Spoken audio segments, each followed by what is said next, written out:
PAX wardrobes from IKEA are low-key legendary. Many have owned them, many have transformed them. I aspire to join the PAX DIY transformation gang with a wall of wardrobes in my bedroom, but sadly, many of the pieces that I needed were out of stock in my store. Also, since when is the affordable option so, well, unaffordable? Enter Facebook Marketplace and the impromptu road trip that set me on the path to PAX Town. Hey everyone, welcome back to Reissued. If you're new here, my name is Andrew. This week I thrifted some PAX wardrobes from IKEA that I'm going to put in my bedroom, and I'm going to show you how I sort of revived them and made the reused versions work. I know with a lot of kind of fast furniture stuff like IKEA, it's not really intended to be taken apart and put back together multiple times, and so when that happens there can be some damage that occurs, and I want to show you how I fixed that. So for those of you that have been following along with my home renovation, you may be wondering, Andrew, why are you putting IKEA wardrobes in your nearly 100-year-old home that you've been filling with all of these cool antique and vintage and really customized pieces? And to that, I would respond with two things. Number one, I know, right?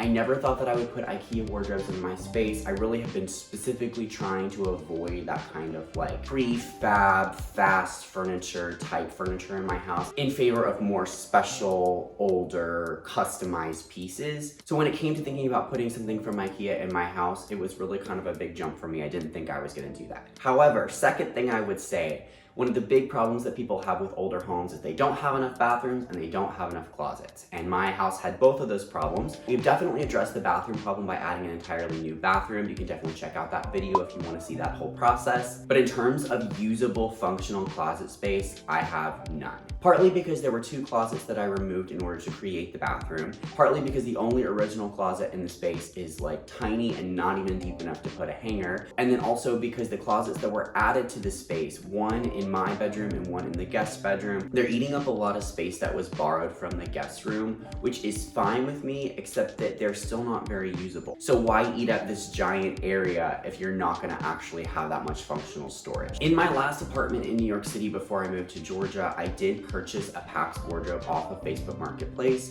and it was just such a lovely time in my life. I had a lot of pieces that were out of season or that I wasn't wearing at the time, and I put those in the closet for the space. And then in my wardrobe, I had just like the perfect collection of things that I want to wear right now. And it was so curated and lovely and organized.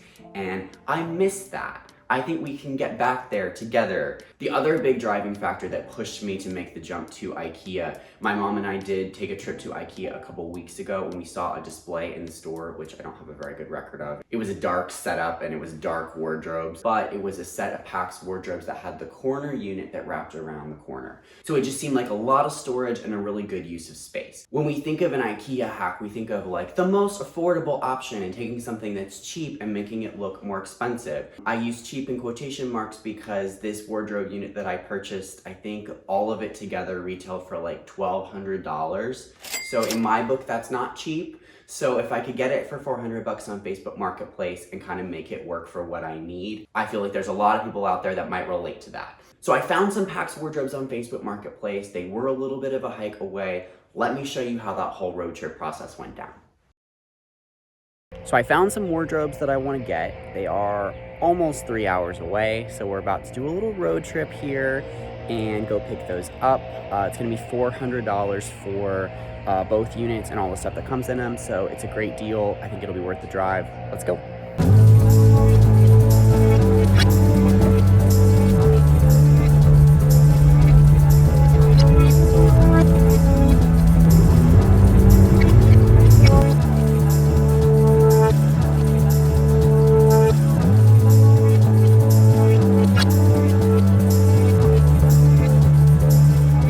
Our little road trip took us high into the mountains through Alabama, Tennessee, and then back into Georgia.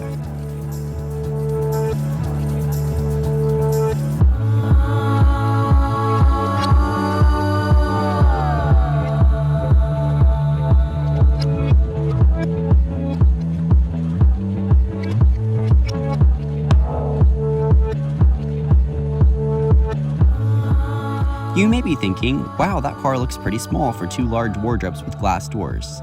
And yeah, pretty much. My dad and I were feeling confident since many large items have been hauled in this old matrix.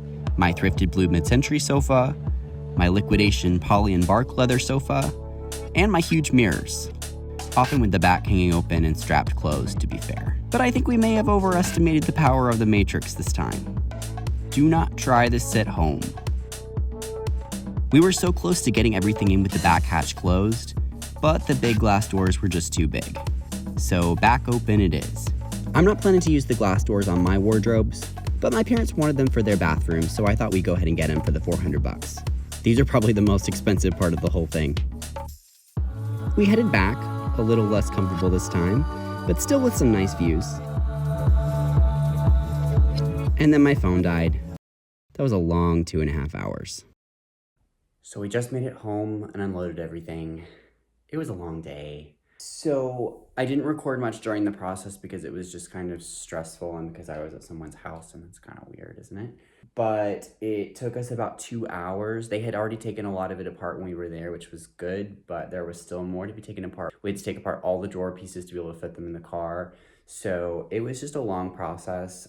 There's perhaps a little bit more damage on the pieces than I would hope, just because putting these together, taking them apart, they're not meant to really do that. It's more of a one-time kind of deal, like fast fashion for furniture. But I have a plan to make this work, and I think it's going to be really good. And I'm really happy that I only spent $400 and not like $1,200. So yeah, everything is here. All the pieces are here. I have a lot of stuff to work on, so these probably won't be put together for a couple of days, but mission accomplished.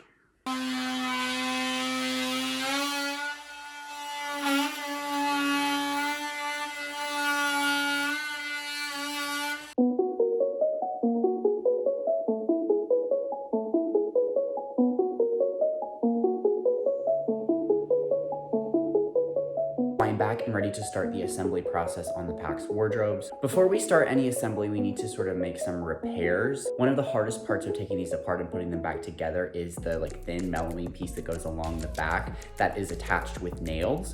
And so I know from experience, having taken one of these apart before, that it's very, very hard to get it out cleanly without damaging the melamine at least a little bit. This one was taken apart by the previous owner, so it was maybe a little bit less perfect than it might have been if I had taken it apart myself, but even still, when I did this before, I still needed to make repairs. And so the way that I'm gonna do that is by using a peel and stick wallpaper all over the whole backing. I'll go in with some tape first and kind of patch some areas just to make sure it's strong. And then that peel and stick is just gonna cover everything up and make it look nice and neat, and also add a little bit of graphic interest on the inside of the wardrobe. I threw a little poll up over on Instagram asking which paper y'all thought would be best on the back. Even though number 4 got the most votes, and to be fair, I do like that paper the best, I really think that the paper that I chose with the white background is really gonna work best with the white interior of the cabinet. IKEA did make these with dark interiors. I think they just discontinued that recently, but I was able to find some on Marketplace. But I didn't go with those partly because I wasn't sure that I would be able to source all the pieces that I needed since it is discontinued, but also because I think it's good to have a nice clean white background.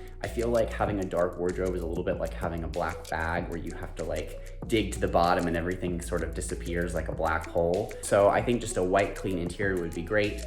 And so with the exterior pattern that I'm looking at, I think that the white paper really needed to be along the back to kind of tie everything together and make the white interior feel purposeful. Otherwise, I think the white would feel kind of stark and unrelated, I guess. Exterior of the cabinets, I'm planning to paint them black and do sort of like a grass cloth wallpaper along the front with some black detailing along the edges to kind of give a little bit of a shoji screen kind of feel. There was a part of me at one point that wanted to grass cloth wallpaper the whole room in there just to give a little bit of texture and warmth, but that would be very expensive. And so I think this is a way to kind of give that amount of texture without doing the whole room. And so with this wardrobe, I thought about doing the grass cloth along the back, but I think ultimately the graphic wallpaper and the white is just going to bring everything together best. The taping process was pretty simple. I pressed along the edges to get the torn areas as flat as possible and removed any pieces that felt uncooperative or unnecessary. Then I went along the edges with packing tape, pressing half the width of the tape along the front and then wrapping the rest around to the back. I was careful not to get any wrinkles along the front side and to keep the fold really tight to the edge of the melamine. I trimmed the excess and worked my way around all 4 sides. Easy.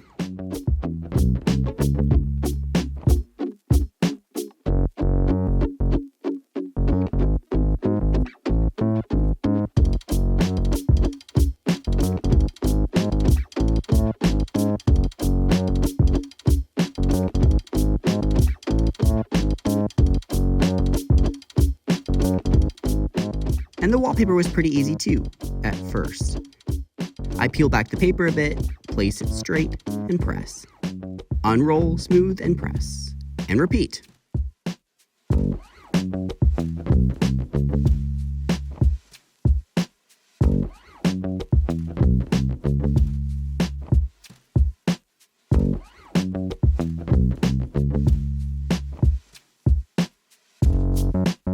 First piece was a breeze.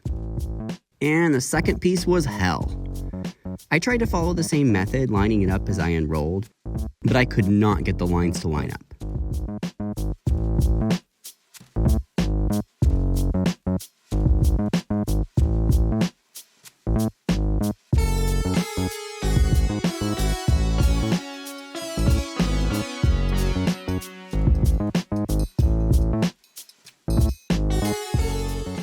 So lining up the second piece was incredibly stressful.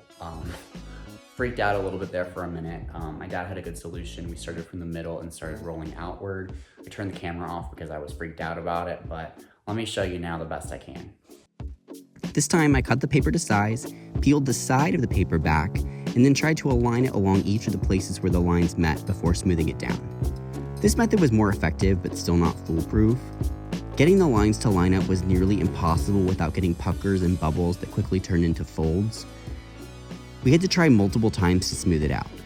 And even still, there were some areas that didn't line up perfectly and others that ended up with small creases. Bottom line, don't try this at home. Go for a solid paper or one with a more forgiving print. I'm happy with the look in the end, but I would have loved to have saved the stress on this one.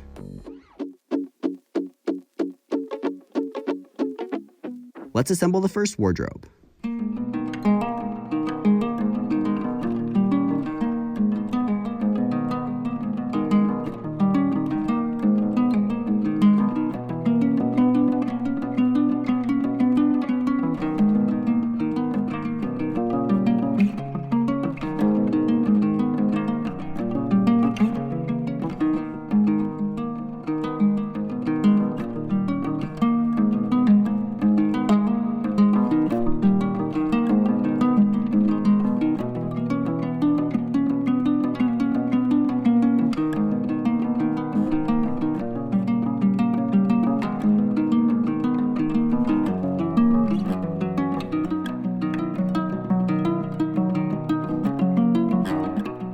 Okay, so we just finished up wallpapering the second one of these wardrobe backs.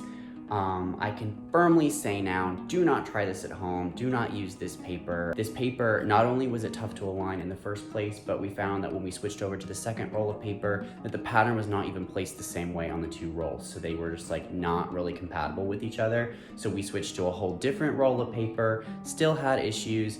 It looks decently okay. There's a few wrinkles, a few places where it doesn't align, especially at the end. I'm just gonna make sure that the drawers go over that. You won't see it. I was just ready to be done. We spent like 2 hours probably on this, but for now, wallpapering is done and we can finish assembling the cabinets.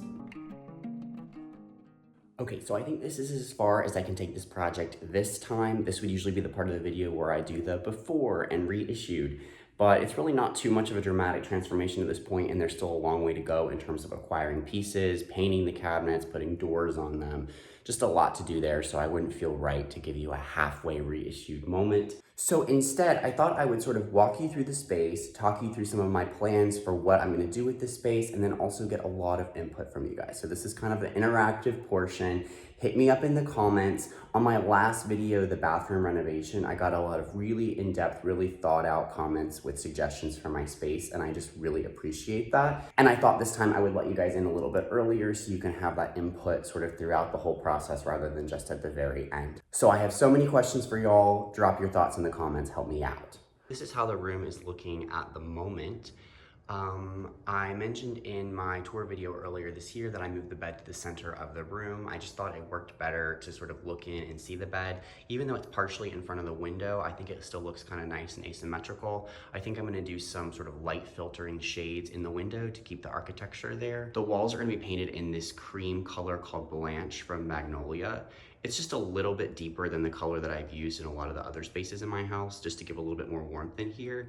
And then from the chair rail up onto the ceiling, I'm gonna use this color called Prairie Smoke. If you've been following along, you know I've used that color in a couple different spaces. It's gonna go all the way from the picture rail up onto the ceiling. You can see the ceiling is pretty textured in here. It's not too crazy, but I think that painting it in the dark will just sort of make all that disappear. I'm also thinking about painting this whole area from this corner over to this corner here in just a really strong black, all the way up to the picture rail, just to give some real depth and drama in this room, taking that color all over the fireplace and everything. I love the idea of having a bedroom that's kind of dark and moody as a place to sleep and to feel really relaxed. I think that depth is nice. I had thought about painting all of the walls in here dark, but this is the only room in the house that only has one window and really one light source. So I just think that would be a mistake and it would feel too cave-like throughout the day.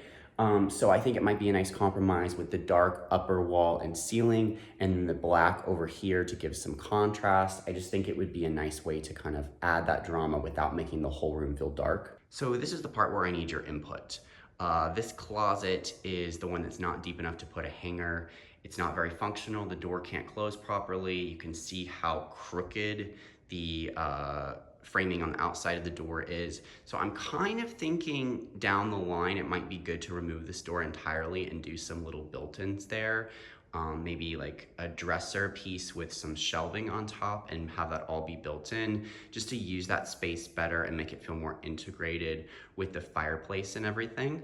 Moving over to this wall, this is the closet that I had that has the two hanging racks that's not very usable.